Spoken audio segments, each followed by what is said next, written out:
Hello, all my air signs. Welcome to your weekly reading. This is for all my Geminis, my Libras, my Aquarians. We're going to be focusing in on the week of 9/5 to 9/12. But of course, if you're coming across this video outside of that time frame, Creator, Spirit, they are not bound by time or space. So if you were drawn here, I would say trust your gut, trust your intuition, and listen, because I'm sure there's messages for you. If you are watching this between September 5th and September 12th, the big day that I want to focus in on for the week is actually Monday, September 6th. Happens to be Labor Day in the United States, but it also is the Virgo new moon.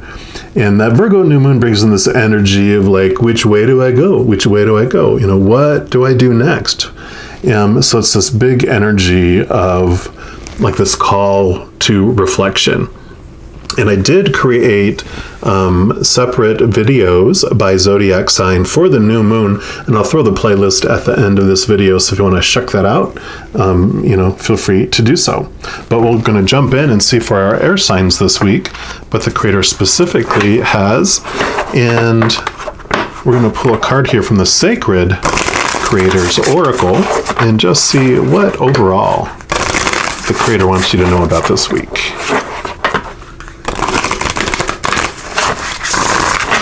All right, Creator, for our air signs, what do you want them to know about this coming week? Okay, that is it right there. And you've got, you are living poetry. I love that. Card number 32. Yeah, you definitely, your life is the story that you put to it for sure.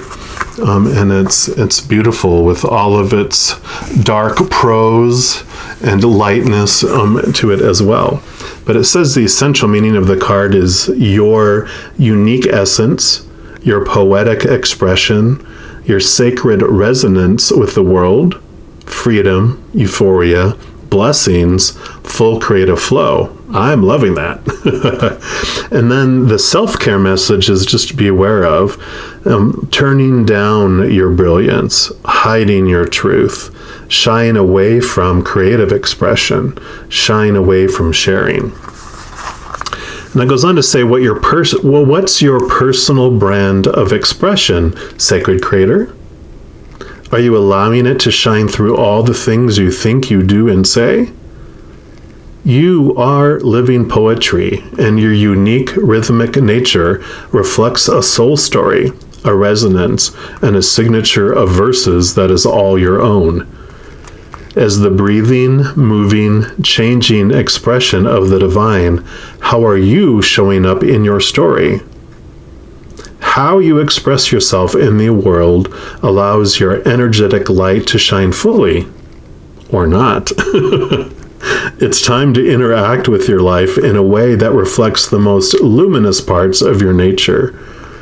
If part of your poetry has been hiding beneath the painful scars of a past memory, or if something is getting in the way of your full creative contribution, get curious about how those experiences,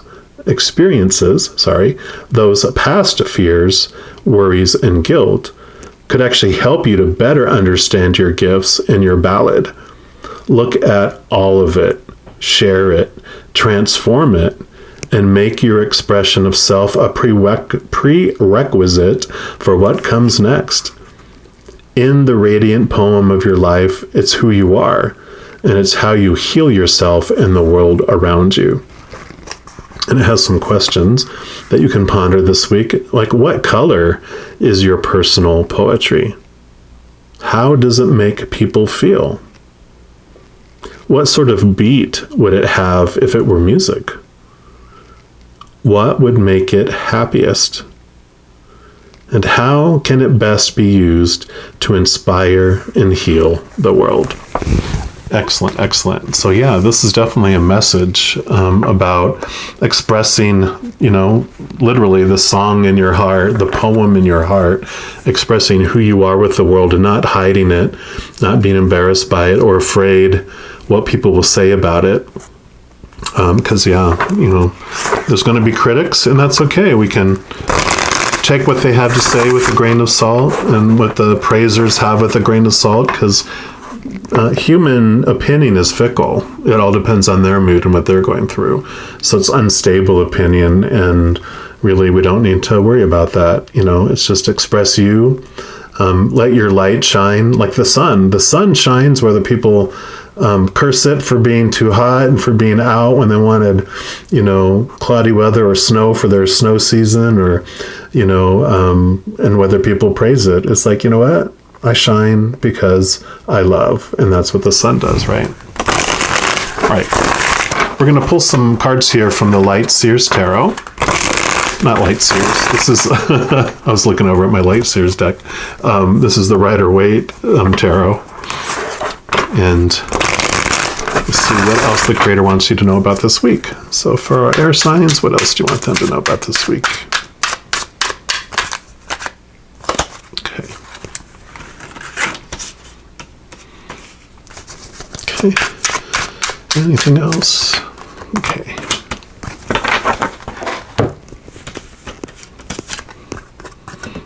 Got the Eight of Pentacles. Pentacles is, your outside world.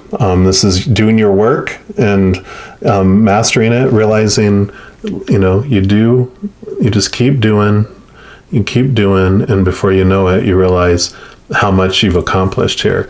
And so it's a beautiful card for you because it is about flow, and it's about, you're just busy doing your work. You're not looking around to see who is praising you and who is criticizing you. You're just doing it, and you're offering what you have. And the people that, like it said, the people that love it will love it, and the people that don't love it won't. And it won't matter as long as you're doing what you love and what you enjoy. Because otherwise you're not living, you're existing, or you're helping other people live their dreams, right? Yeah, because then you have the Seven of Pentacles. And this is about patience. You're doing the work and you're seeing it grow, and you're reflecting back on what you're growing. And that's when you can either abandon what you're growing and saying, you know what, that's not what I want. I didn't want apples, I wanted tomatoes. What the heck?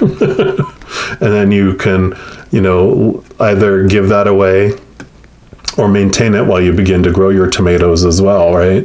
But this is about reflecting on the fruits that are having patience as it unfolds. And there's this Zen saying that I'm attached to this card, which is chop wood, carry water. It's like you just keep doing the daily tasks, keep doing the daily, step by step. Don't worry about all future steps. Just worry about, not even worry, but just focus on the next step. Don't worry about all the future. Focus on the very next step. And that's what is coming here. That's funny. 7 and 8 of Pentacles. Yeah, and then you have the Lovers here. And this is a beautiful card in that it shows you that, you have this earthly love, these earthly passions that draw us and things, but there's a higher passion that you have in your life. And this Lovers card brings this message for our journey of our soul. These are all the major arcana in the first row, like from the number 1 up to number 7, are all about our ego growth and how we evolve with our awareness of living on the earth, as in the human form.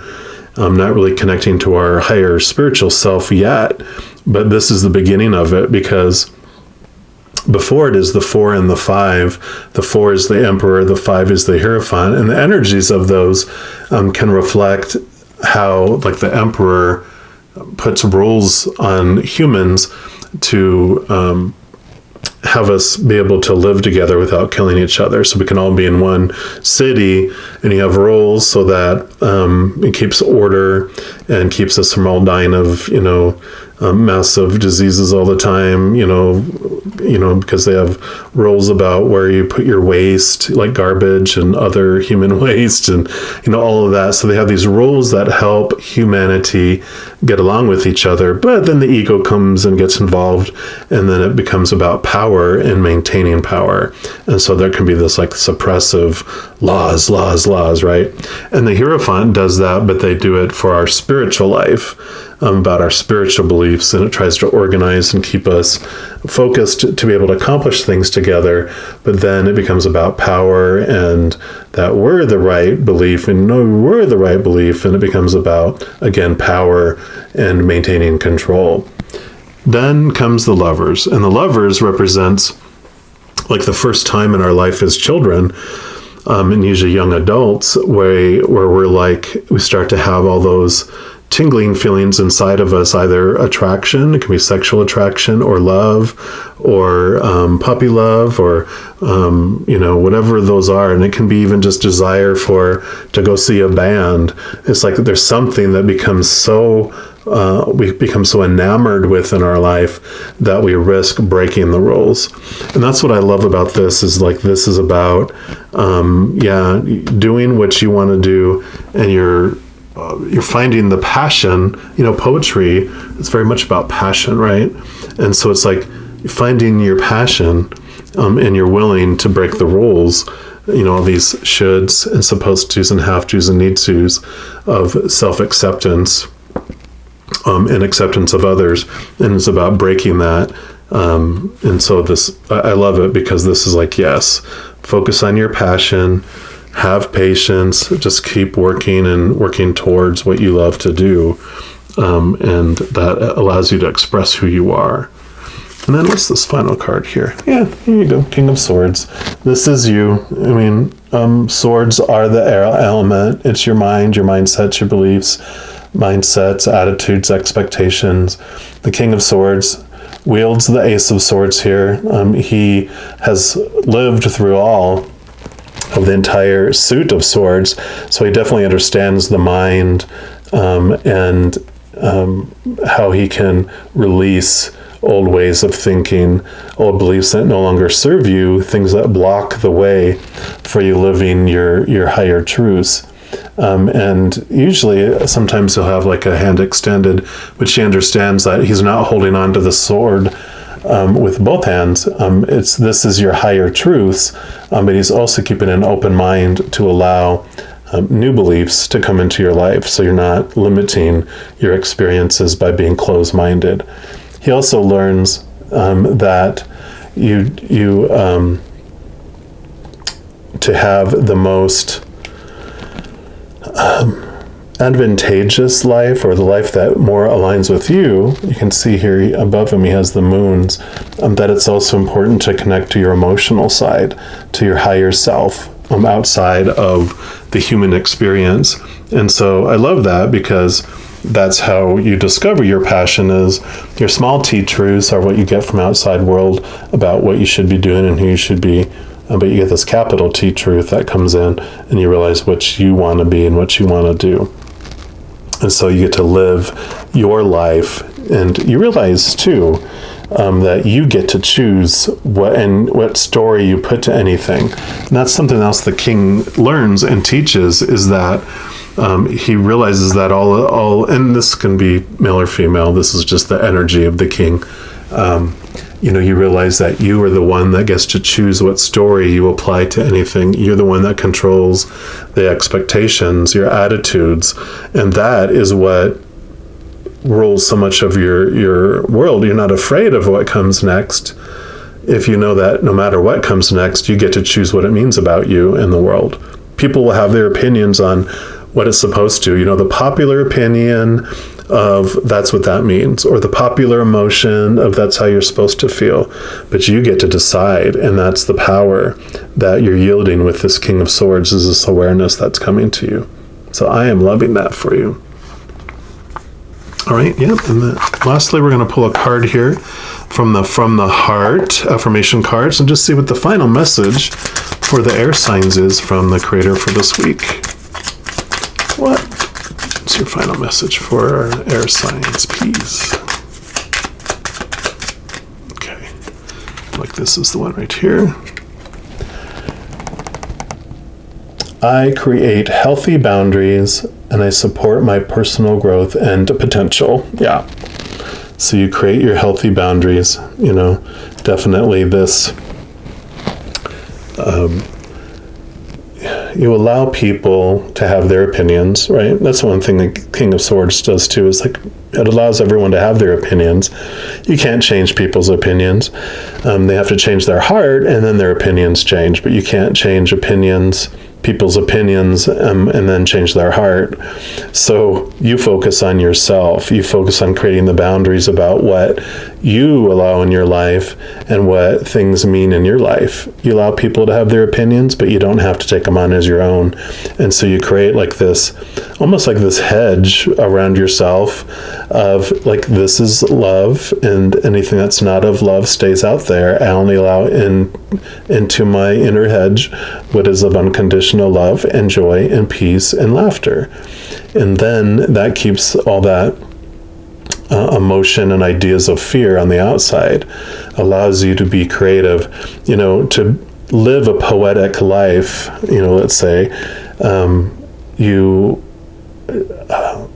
have to like tap into that creative side of you, right? And creativity does not flow when you're feeling suppressed and oppressed. It's when you're feeling free and open and passionate, right? Is when the words flow, is the true passionate life flows, when you're passionate about life.